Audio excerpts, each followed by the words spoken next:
Megan Cole was 32 when her life changed in a way she could not ignore anymore. 3 days after surgery, she woke up to 14 missed calls. Her children, 7-year-old Noah and 5-year-old Lily, had been found alone on a neighbor's porch. The people she trusted most had left them. Megan stared at her phone, her hands still weak. "No, this doesn't make sense," she whispered. She called her mother immediately. The voice that answered sounded normal, almost cheerful. "Hi, sweetheart. How did it go?" Megan's chest tightened. "Where are my children?" she asked. There was a pause. A familiar one. That moment changed everything. By that same night, Megan had already started making decisions she had avoided her entire life. Quiet decisions. Permanent ones. That morning had started like any other carefully planned day. Megan parked outside her parents' house and turned to her kids. "Come on, we're here," she said softly. Noah moved slowly. Lily held her arm tightly. Inside, her father Robert barely looked up. "Morning," he muttered. Her mother Susan smiled from the kitchen. "Don't worry about anything," she said confidently. Megan handed over a neatly packed folder. "Everything they need is inside," she explained. Susan waved her off. "You think I don't know how to care for my grandkids?" Megan forced a smile. She knelt down. "I'll be back soon, okay?" Lily didn't respond. She just stared. Megan kissed her head and stood up. As she turned to leave, Susan's phone buzzed. She checked it quickly, then placed it down. Megan didn't question it. The drive to the hospital felt routine. Megan had done it many times as a nurse. Today, she was the patient. At check-in, everything moved quickly. A nurse named Dana greeted her. "You'll be fine," Dana said gently while inserting the 4. Megan nodded. "I know." She texted her husband, Daniel. "Kids are with Mom and Dad. Going in now." He replied instantly. "Love you. Call me when you wake up." Megan placed her phone beside her. The anesthesiologist explained the process, but her mind was elsewhere. Lily's quiet face. Noah's hesitation. "You'll feel warm," the doctor said. Megan closed her eyes slowly. "They're safe," she whispered. "They're with my parents." It was the last thing she believed before everything went dark. When Megan woke, everything felt heavy. The lights were too bright. Her body ached deeply. She turned her head and reached for her phone. The screen lit up.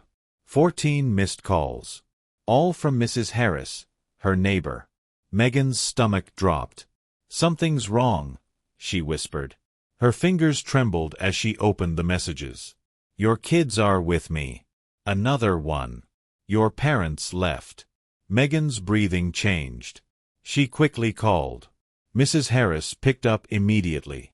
"Thank God you called," she said. "What happened?" Megan asked. "I saw your kids alone on the porch," Mrs. Harris explained. Lily was crying. Megan closed her eyes tightly. "Alone?" "Yes. They said your parents would be back, but they never came." Megan swallowed hard. "Are they okay?" "They're safe with me." Megan ended the call and dialed her mother. Susan answered on the 3rd ring. "Hi, sweetheart," she said. Megan didn't waste time. "Where are my children?" Silence followed. Then, "Oh, you spoke to Mrs. Harris?" Megan's voice hardened. "Where are my children?" Susan sighed. "Your father took Emma to an appointment. It was important."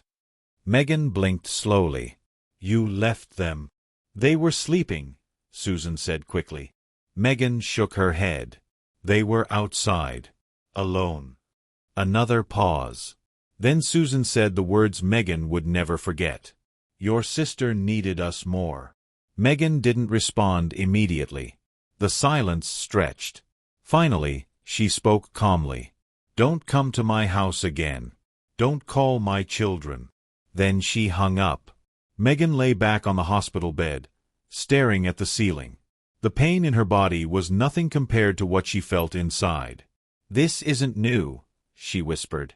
Memories started coming back. Missed events, broken promises, being second every time. She remembered her school awards. Her parents never came. Emma had something, they always said. She remembered her wedding. They left early. Emma needed a ride. Megan let out a slow breath. It was always Emma. She had ignored it for years. She had adjusted. She had lowered her expectations. But this time, it involved her children. And that made it different. Completely different. At 5 p.m., Megan was discharged. She drove home slowly despite the pain. She had no one else to call. As she pulled into her driveway, she saw Mrs. Harris standing outside with the kids. Lily ran to her immediately. "Mommy!" she cried. Megan winced as Lily hugged her tightly, but she didn't let go. "I'm here," Megan whispered. Noah walked closer, more careful. "Are you okay?" he asked. Megan nodded. "I'm okay." Mrs. Harris smiled gently. "They were very brave," she said. Megan looked at her with gratitude. "Thank you. I mean it." Mrs. Harris nodded. "You're a good mother, Megan. Don't forget that." Megan swallowed hard. That night, after the kids were asleep, Megan sat at the kitchen table. The house was quiet. Her phone lit up again. Her mother was calling. Megan stared at it. She didn't answer. A voicemail followed. "Call me back," Susan said casually. Megan didn't listen to the rest. Instead, she opened her laptop. She typed slowly. How to change emergency contacts. Then another search. How to update a will. Megan reached for a pen and paper. She wrote a list. 1. Locks. 2. School contacts. 3. Legal documents. She stared at the list. "I'm done waiting," she said quietly. The next morning, Megan called a locksmith. "I need my locks changed today," she said. The man agreed. By 10 a.m., he was at her door. He worked quietly while Megan watched. "New keys," he said, handing them to her. Megan held them tightly. They felt heavier than they should. When her phone rang again, her mother calling, Megan ignored it. She watched the old lock being removed. Something about that moment felt symbolic. "That's it," the locksmith said. Megan nodded. "Thank you." She closed the door behind him and tested the new lock. It clicked firmly. For the first time, she felt control. Later that day, Megan went to the school. She walked into the office calmly. "I need to update my children's pickup list," she said. The secretary handed her a form. Megan read the names carefully. Then she crossed them out. Her parents' names. Slowly.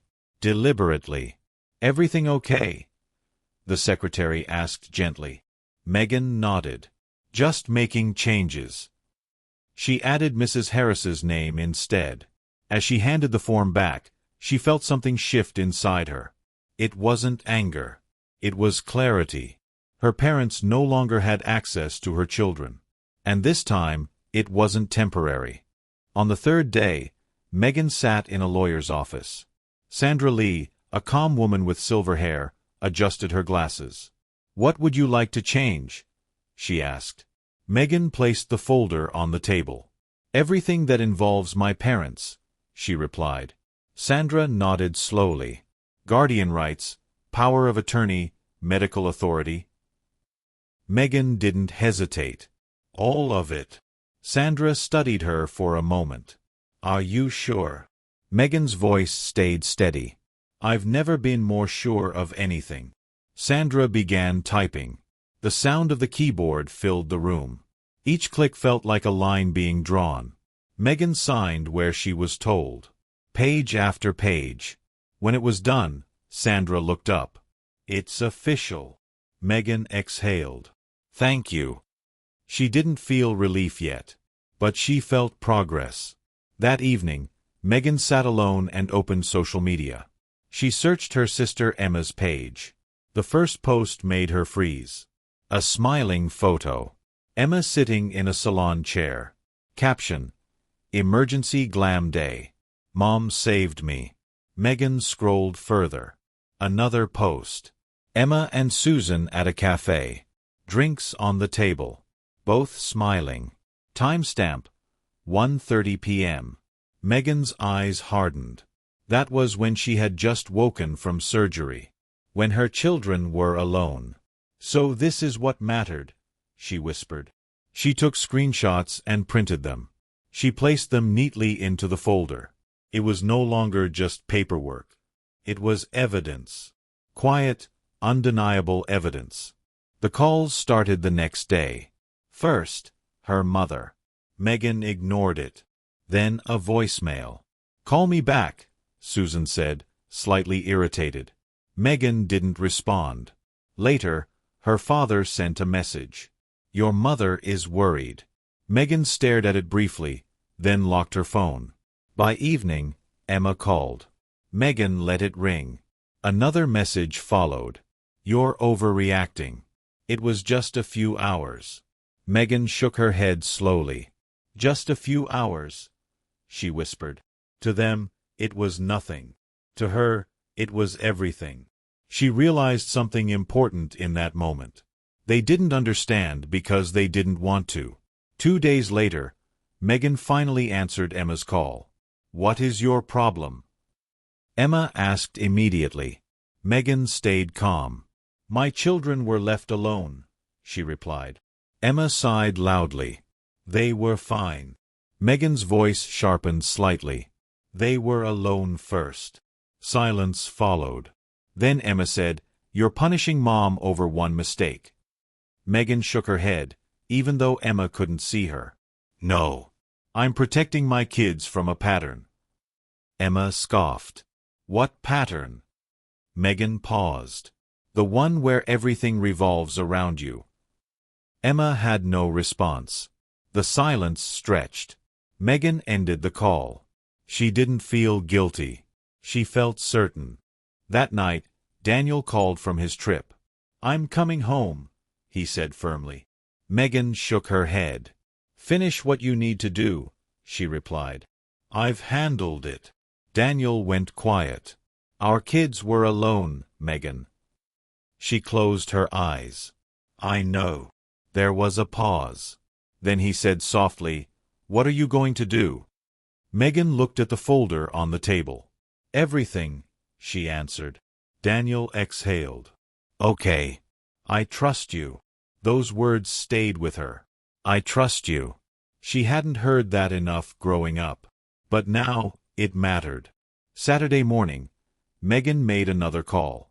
"I need to update my insurance policy," she told the agent. "Remove my mother as beneficiary." There was a slight pause. "Are you sure?" the agent asked politely. "Yes," Megan replied without hesitation. "Replace her with my sister-in-law, Claire." The agent processed the request. "You'll receive confirmation soon." Megan thanked him and hung up. She opened the folder again and added a note. One more change completed. She looked at her list. Every item was being checked off. Slowly. Quietly. Completely. By the 4th day, everything was done. Locks changed. School updated. Legal documents signed. Insurance modified. Megan sat at the table, staring at the completed list. "That's it," she whispered. 4 years, she had stayed quiet. She had adjusted. She had accepted less. But now, she had done something different. She had acted. Not loudly. Not emotionally. Just effectively. Her phone buzzed again. Another message from her mother. Megan didn't open it. She didn't need to. She already knew what it would say. And for the first time, it didn't matter. Sunday morning, Emma called again. Megan hesitated, then answered. Finally, Emma said. Megan stayed calm. "What do you want?" Emma's tone softened slightly. "Mom's upset." Megan nodded to herself. "I'm not surprised." Emma sighed. You're breaking this family. Megan leaned back in her chair. No, she said quietly. This family was already broken. I just stopped pretending. Silence filled the line. Emma didn't argue this time. She just breathed heavily. Megan ended the call gently. There was nothing left to explain. That afternoon, Daniel came home early. He walked straight into the kitchen and saw the folder. "What's this?" he asked. Megan pushed it toward him. "Everything I changed," she said. Daniel opened it slowly. He read each page carefully. The school forms, the legal updates, the printed screenshots. His jaw tightened. When he finished, he looked at her. "You did all this?" Megan nodded. Daniel closed the folder. "You did the right thing." Megan felt her chest tighten. Not with pain, but with something close to relief. "I was scared," she admitted. Daniel reached for her hand. "You still did it." That evening, Megan stood by the window as the sun set. The house was quiet. Her phone buzzed again on the table. She didn't check it. She already knew it was her mother. Or her father. Or Emma. It didn't matter anymore. For the first time in years, Megan wasn't waiting for them to change. She had already changed everything that mattered. She turned away from the window and walked back into the living room where her children were playing. Noah looked up. "Mom, come see this." Megan smiled softly. "I'm coming." And this time, she meant it. The next Sunday came quietly, but Megan knew it wouldn't stay that way. Her mother believed in routine, in fixing things with food and silence. Sunday dinner had always been her way of resetting everything. Megan stood in the kitchen, watching the driveway through the window. "They'll come," she said under her breath. Daniel leaned against the counter. "Do you want me here?" he asked gently. Megan shook her head. "I need to do this myself." He nodded without arguing. He understood the difference between support and interference. Megan picked up the folder and placed it near the door. Her heart was steady, but her hands felt cold. This wasn't about anger anymore. It was about boundaries. And she was ready to hold them. At exactly 5:15 p.m., a silver car pulled into the driveway. Megan didn't move. She watched as her parents stepped out. Moments later, Emma's car followed. "Of course she's here," Megan muttered. Her mother walked up to the door confidently, carrying a glass dish. Megan recognized the smell instantly. Pot roast. The same meal they had every Sunday growing up. Susan didn't knock. She reached into her purse and pulled out her key. Megan's chest tightened as she watched. The key slid into the lock and stopped. Susan frowned and tried again. Nothing. "Ray, something's wrong," she called. Megan exhaled slowly. "No," she whispered. "Nothing's wrong." Her father stepped forward and tried the key himself. He twisted it, jiggled it, pushed harder. The door didn't move. "Just ring the bell," Emma said from behind them. The doorbell echoed through the house. Megan stood still for a moment, counting her breath. 1, 2, 3. Then she walked to the door and opened it. She stood tall, calm, holding the folder against her side. Her mother's face lit up automatically. "Megan, we brought dinner. The key doesn't work anymore," Megan said quietly. The smile disappeared instantly. "What do you mean?" Susan asked. Megan met her eyes. "I changed the locks." Susan blinked rapidly, trying to process what she had just heard. "Megan, can we just come inside and talk?" she asked, her voice shifting. Megan shook her head. No, that single word landed heavily. Emma stepped forward, arms crossed. "You're being ridiculous," she said. Megan ignored her. She opened the folder and pulled out the first document. "This is the school pickup list," she said calmly. "Your names have been removed." Susan's hands trembled slightly as she took the paper. "You can't do this," she whispered. Megan didn't react. "I already did." Megan pulled out the next document. "This is the updated will," she continued. "You are no longer listed as guardians." Her father frowned. "Who replaced us?" Megan answered without hesitation. "Claire." Emma let out a short laugh. "You replaced your own parents?" Megan looked directly at her. "Yes." She pulled out another paper. "And this is the updated medical directive." Susan's face lost color. "Megan, this is extreme," she said, her voice shaking. Megan's tone stayed even. "Leaving my children alone was extreme." Her father stepped forward, trying to calm the situation. "This is a misunderstanding," he said. "We didn't mean—" Megan cut him off gently. "No," she said. "You meant it." Silence followed. Emma shook her head. "It was just a few hours," she said. Megan's eyes hardened. "It was enough." She paused, then added, "Noah made Lily lunch because no one else was there." That sentence landed differently. Her father looked down. Susan opened her mouth but said nothing. For the first time, the reality of it seemed to reach them. Emma stepped forward again, frustrated. "You're destroying this family," she said. Megan let out a small breath. "No," she replied calmly. "I'm protecting mine." Susan's voice rose slightly. "I am your mother." Megan nodded slowly. "And I'm their mother." That was the difference. That was the line. The one Megan had never drawn before. Now it stood clearly between them. Megan reached into the folder again and pulled out her phone. She opened the screenshot and held it up. The cafe photo. Susan and Emma smiling, drinks on the table. "This was taken while I was in recovery," Megan said.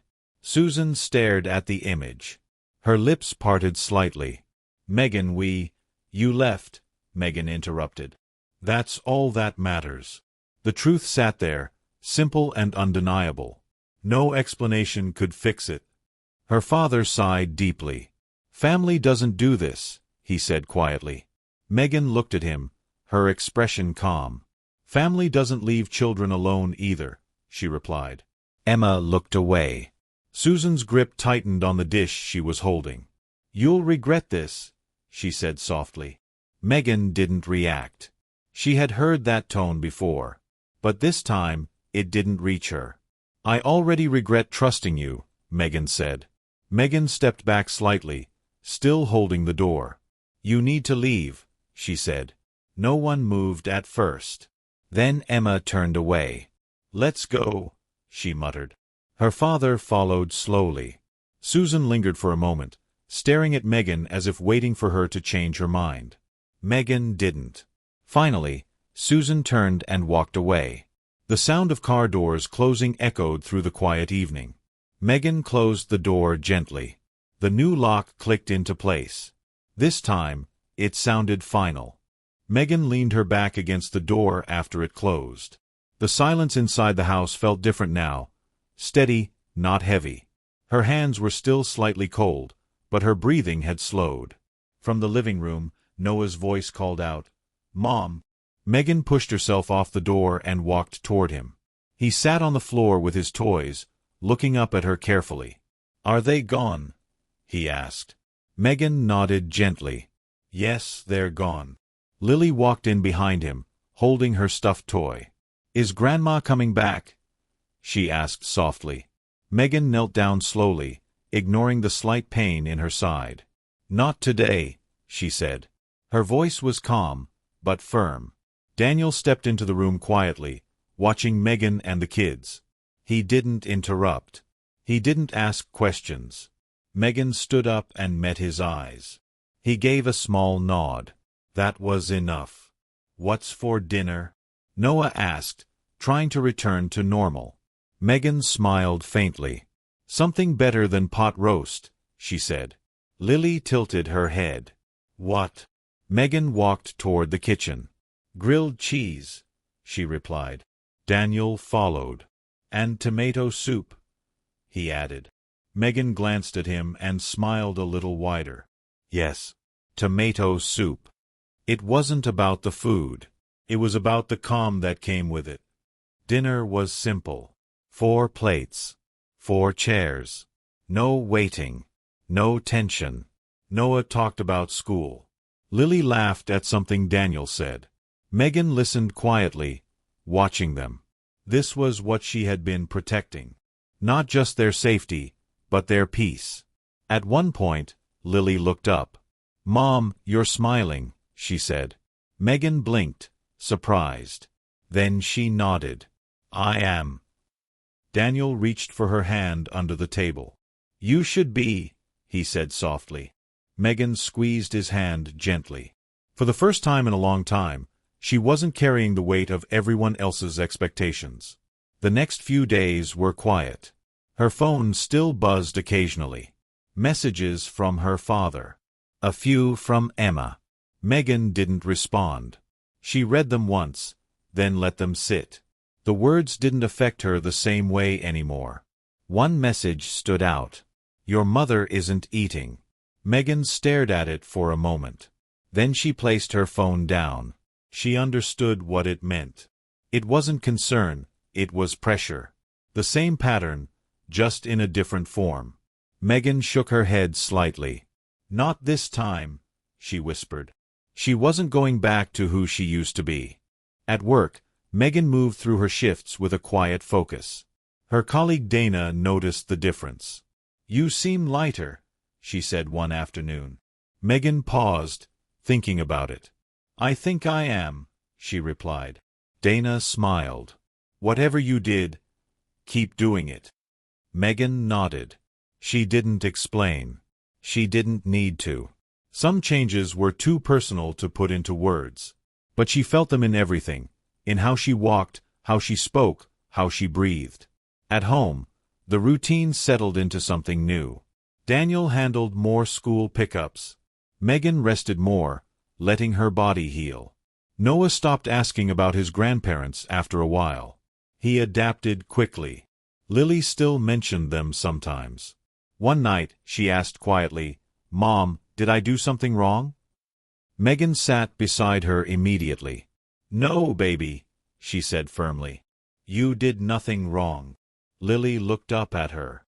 "Then why did they leave?" Megan brushed her hair back gently. "Because they made a bad choice," she said. "And my job is to keep you safe." Lily nodded slowly. "Okay." That was enough for her. One evening, Megan stood at the front door, holding her new keys. She turned them in her hand, feeling their weight. They weren't just keys anymore. They were a boundary, a decision, a line she had finally drawn. Daniel walked up beside her. "You okay?" he asked. Megan nodded. "Yeah," she said. She looked at the door, then back at him. "I should have done this a long time ago." Daniel shook his head gently. "You did it when it mattered most." Megan let out a slow breath. "Yeah, I did." Weeks passed, and the silence from her parents became consistent. No visits. Fewer messages. Eventually, none at all. Megan didn't chase them. She didn't question it. She focused on what was in front of her. One evening, Noah brought her a drawing. "Look," he said proudly. It was a picture of their house. 4 figures inside. Megan, Daniel, Noah, and Lily. All smiling. Megan noticed something else. There were no extra figures outside the house this time. She swallowed gently. "It's perfect," she said. Later that night, Megan sat alone at the kitchen table. The same place where she had made her list days ago. The folder was still there, but it felt different now. Not heavy. Not painful. Just complete. She opened it one last time and flipped through the pages. Each document told a part of the story. Not of loss, but of protection. Of change. She closed it slowly and pushed it aside. "I'm done," she said quietly. Not done with life. Just done with that chapter. Megan walked into the living room where her family sat together. Noah was reading. Lily was half asleep beside Daniel. Megan sat down and leaned back, letting the moments settle around her. No noise. No tension. Just peace. Daniel looked at her. "We're okay," he said softly.